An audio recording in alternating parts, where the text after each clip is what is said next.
அமரர் கல்கியின் சிவகாமியின் சபதம் பாகம் 4 45ஆம் அத்தியாயம். சிம்மக்கொடி. உயிர்களை இழந்து மரணத்தின் அமைதி குடிக்கொண்டிருந்த கண்ணபிரானுடைய முகத்தை பார்த்த வண்ணம் சிவகாமி கண்ணீர் விட்டு தேம்பி அழுது கொண்டிருந்தாள். அம்மா, எத்தனை நேரம் அழுது புலம்பினாலும் கண்ணனுடைய உயிர் திரும்பி வரப்போவதில்லை.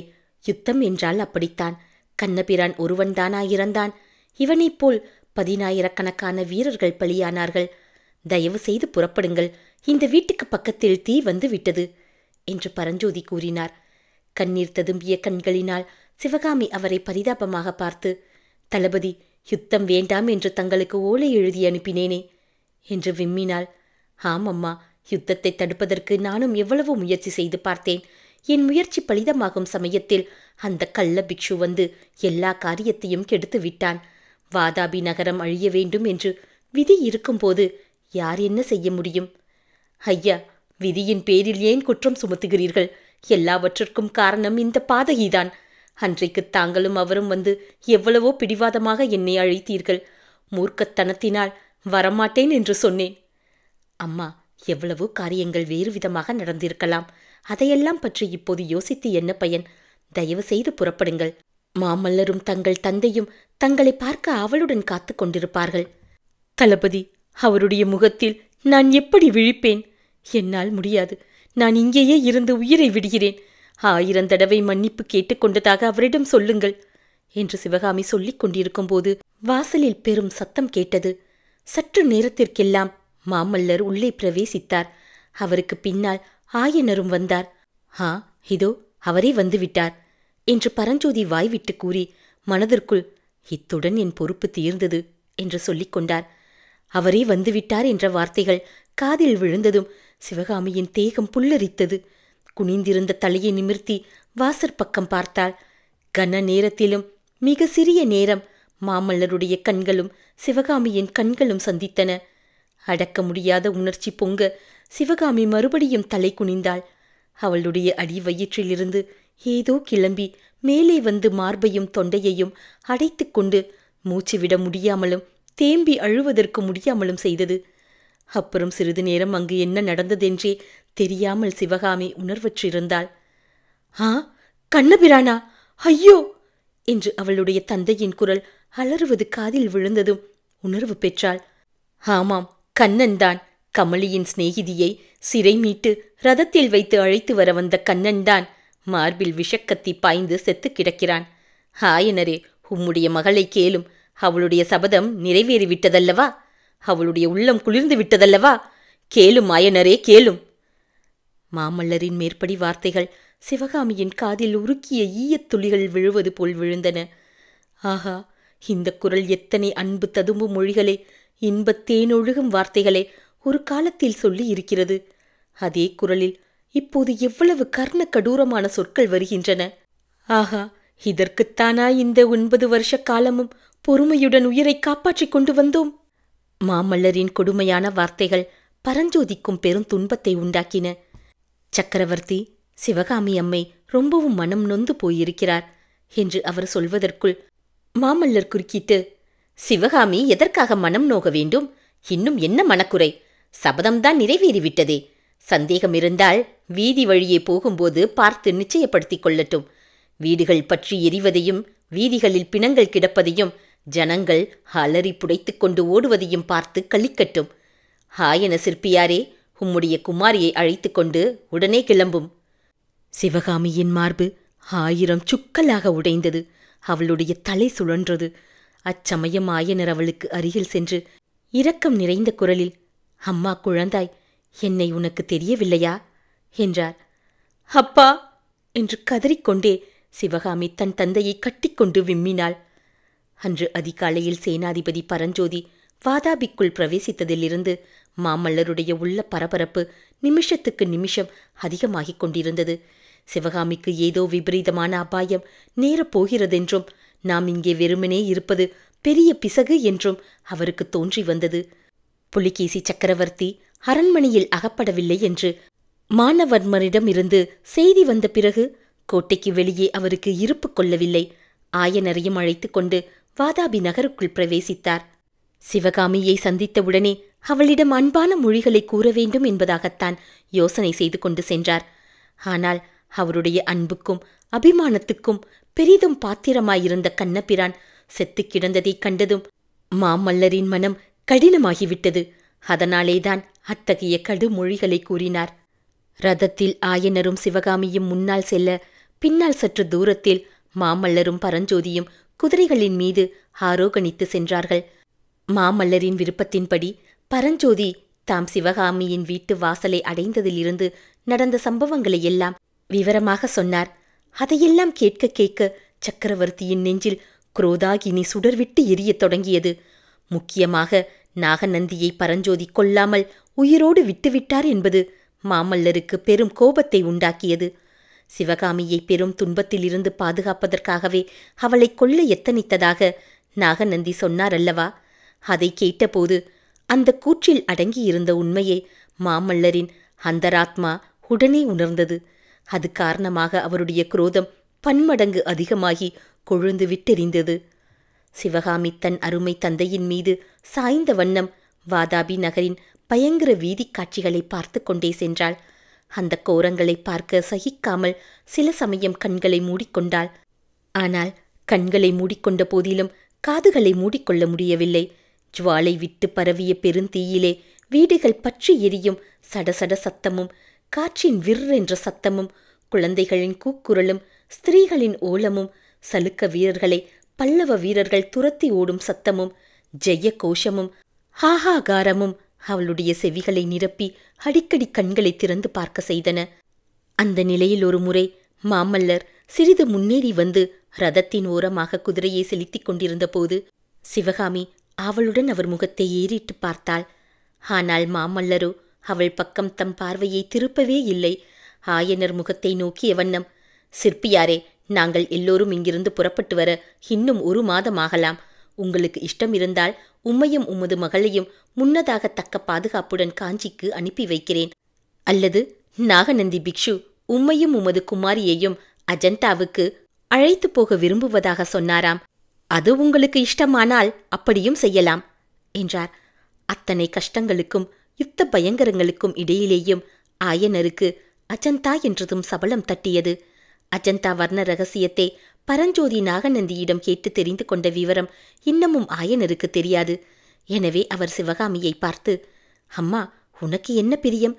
காஞ்சிக்கு போகலாமா அல்லது அஜந்தாவுக்கு போகலாமா என்றார். சிவகாமியின் உள்ளம் அந்த நிமிஷத்தில் வைரத்தை விட கடினமாயிருந்தது. அப்பா, நான் காஞ்சிக்கும் போகவில்லை, அஜந்தாவுக்கும் போகவில்லை. பல்லவ குமாரரே, என் பேரில் கருணை கூர்ந்து அவர் கையில் உள்ள வாளை என் மார்பிலை பாய்ச்சி என்னை யமபுரிக்கு அனுப்பிவிடச் சொல்லுங்கள்.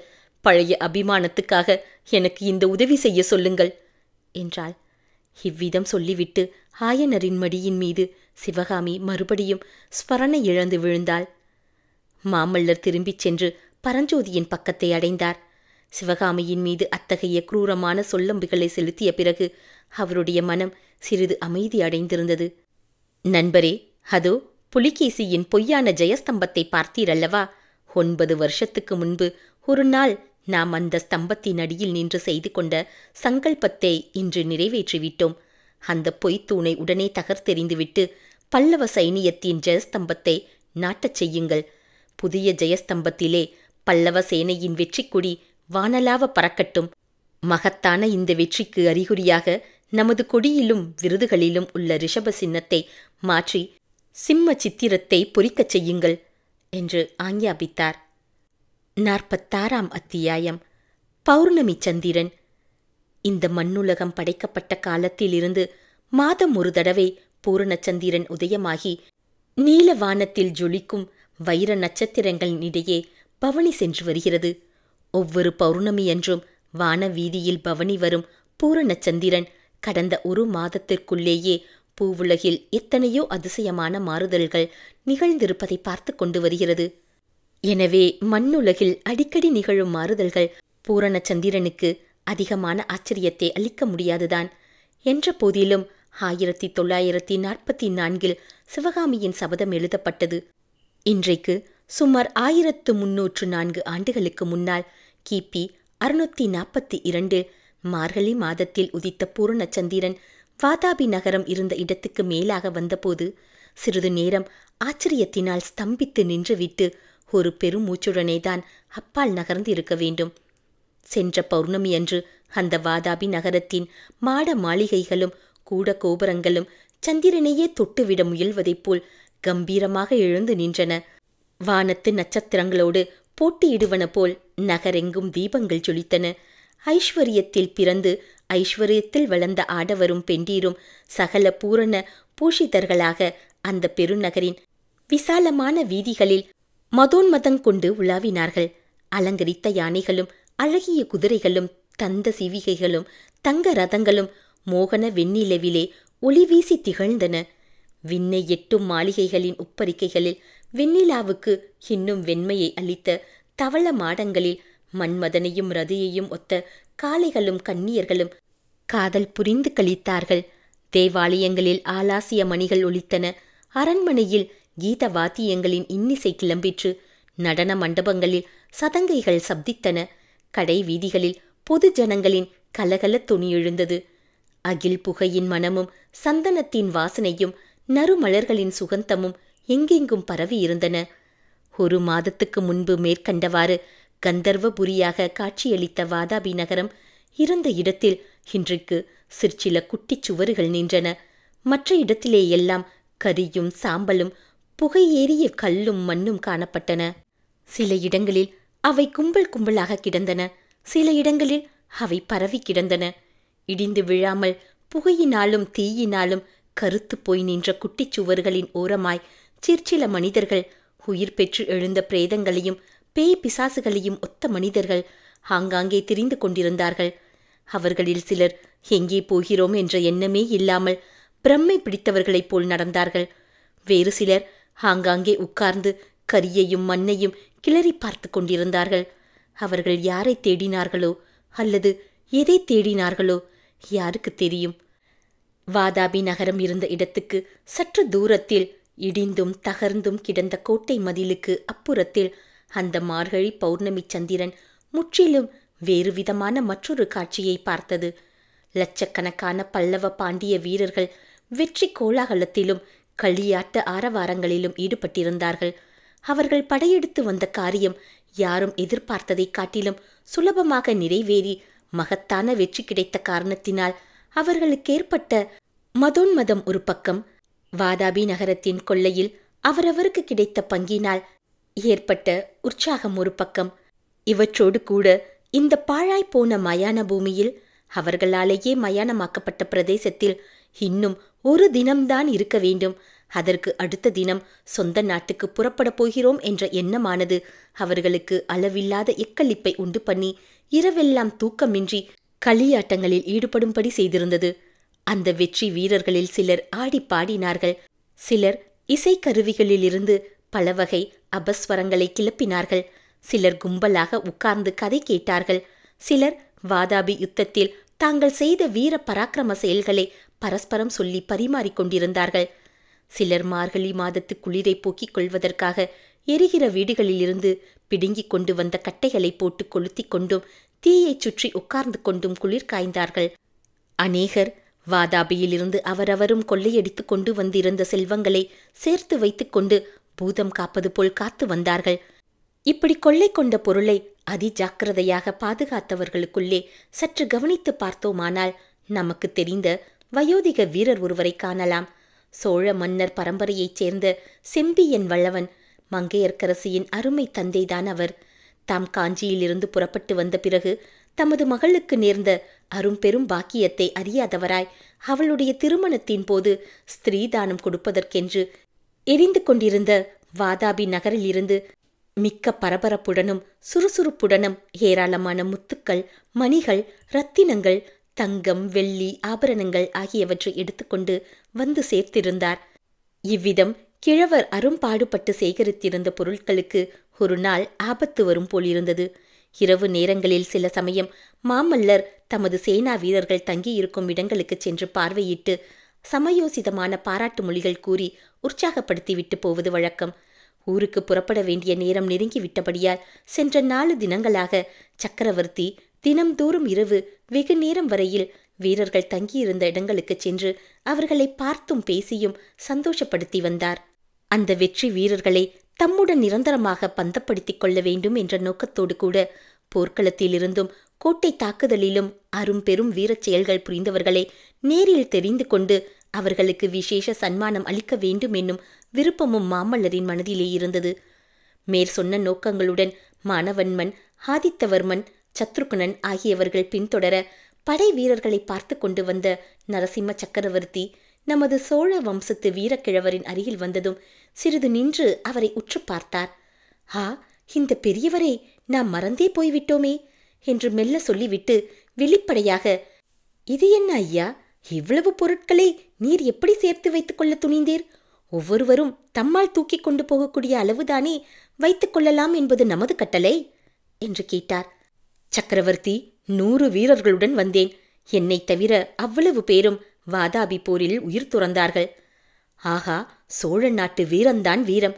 ஆனால் இதை கேட்பதற்கு நமது சேனாதிபதி இங்கில்லையே என்று சக்கரவர்த்தி அருகில் இருந்தவர்களிடம் சொல்லிவிட்டு, இருக்கட்டும் ஐயா, 100 வீரர்களும் போரில் இறந்திருந்தால் வீர சொர்க்கத்துக்கு போய் சேர்ந்திருப்பார்கள்.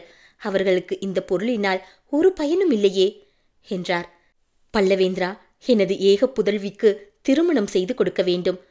புராதன சோழ வம்சத்தின் பெருமைக்கு உகந்த முறையில் ஸ்திரீதனம் கொடுக்க வேண்டும் என்று விரும்பி என்று கிழவர் தயங்கினார்.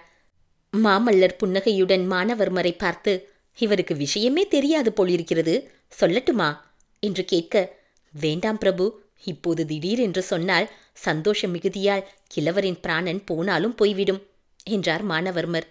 உடனே மாமல்லர், மானவர்மரே, இந்த பெரியாருடைய பெண்ணின் ஸ்திரீதனத்துக்காக 100 யானையும் அந்த 100 யானை சுமக்கக்கூடிய திரவியங்களையும் கொடுங்கள் என்று சொல்லிவிட்டு மேலே நடந்தார். செம்பியன் வளவன் தமது செவிகளையே நம்ப முடியாதவராய் பிரமித்து போய் நின்றார். இதையெல்லாம் பார்த்து கேட்டுக்கொண்டு அக்கம் பக்கத்தில் நின்ற வீரர்கள், வள்ளல் மாமல்லர் வாழ்க வாழ்க என்று கோஷங்களை கிளப்பினார்கள். சக்கரவர்த்தியும் அவருடைய கோஷ்டியும் அப்பால் சென்று வெகு நேரம் ஆன வரையில் அந்த வீரர்களில் பலர் மாமல்லரின் வீர பராக்கிரமங்களைப் பற்றியும் அவருடைய அரும்பெரும் குணாதிசயங்களைப் பற்றியுமே பேசிக் கொண்டிருந்தார்கள். எனினும் இடையிடையே உற்சாக குறைவை உண்டு பண்ணிய பேச்சு ஒன்றும் எழுந்தது. அது என்னவெனில், முன்பெல்லாம் போல் சக்கரவர்த்தியுடன் ஏன் சேனாதிபதி பரஞ்சோதி தொடர்ந்து வரவில்லை என்பதுதான். வீர மாமல்லரும் வீரர் பரஞ்சோதியும் நகமும் சதையும் போலவும் பூவும் மனமும் போலவும் பிரிக்க முடியாத நண்பர்கள் என்பதாக இத்தனை நாளும் அவர்களை அறிந்தவர்கள் எல்லோரும் நினைத்து கொண்டிருந்தார்கள். இது விஷயம் தமிழகத்து வீரர்களுக்கெல்லாம் மகிழ்ச்சியையும் பெருமையையும் அளித்து வந்தது. ராஜகுலம் இதிலும் பிறவாதவரும் ராஜவம்சத்தோடு உறவு பூணாதவருமான ஒருவர் தமது வீரம், ஒழுக்கம், ஆற்றல் இவை காரணமாகவே சேனாதிபதி பதவியை அடைந்திருந்ததும், அவருக்கும் சக்கரவர்த்திக்கும் அத்தகைய நெருங்கிய நட்பு ஏற்பட்டிருந்ததும் மற்ற வீரர்களுக்கெல்லாம் மிக்க பெருமையை அளித்து வந்தது. ஆனால் அப்பேற்பட்ட என்றும் அழியாத சிரஞ்சீவி சிநேகம் என்று எல்லோரும் நினைத்திருந்த சேர்க்கைக்கு இப்போது ஊறு நேர்ந்து விட்டதாக தோன்றியது. மாமல்லருக்கும் பரஞ்சோதிக்கும் மனவேற்றுமை ஏற்பட்டு விட்டதாக காணப்பட்டது. வாதாபி கோட்டையை தாக்கலாமா வேண்டாமா என்ற விவாதத்திலிருந்து அந்த வேற்றுமை உண்டானதாக சிலர் சொன்னார்கள். சிவகாமி தேவி விஷயத்தில் மாமல்லர் மிக கடுமையாக நடந்து கொண்டதே சேனாதிபதிக்கு ஆறாத மனப்புண்ணை உண்டாக்கிவிட்டதாக சிலர் யூகித்தார்கள். இலங்கை இளவரசரும் ஆதித்தவர்மனும் சேர்ந்து போதனை செய்து மாமல்லருடைய மனதில் களங்கம் உண்டு பண்ணி விட்டதாக சிலர் கூறினார்கள். அதெல்லாம் ஒன்றுமில்லை, எல்லோரும் வீண் வம்பு வளர்க்கிறீர்கள். சேனாதிபதிக்கு இடைவிடாத உழைப்பினால் தேக சுகம் கெட்டுவிட்டது. அதனால் சக்கரவர்த்தி அவரை வெளியே வராமல் கூடாரத்துக்குள்ளே இருந்து இளைப்பாறும்படி கட்டளையிட்டிருக்கிறார் என்று ஒரு சிலர் நல்ல காரணத்தை கற்பித்தார்கள். நாளை காலையில் கொடியேற்றத்திற்கு சேனாதிபதி வருகிறாரா இல்லையா என்று பார்க்கலாம். கொடியேற்றத்திற்கு சேனாதிபதி வந்தால் எல்லா சந்தேகமும் தீர்ந்துவிடும் என்று சிலர் மத்தியஸ்தமாக பேசினார்கள். 46ஆம் அத்தியாயம் நிறைவு பெற்றது.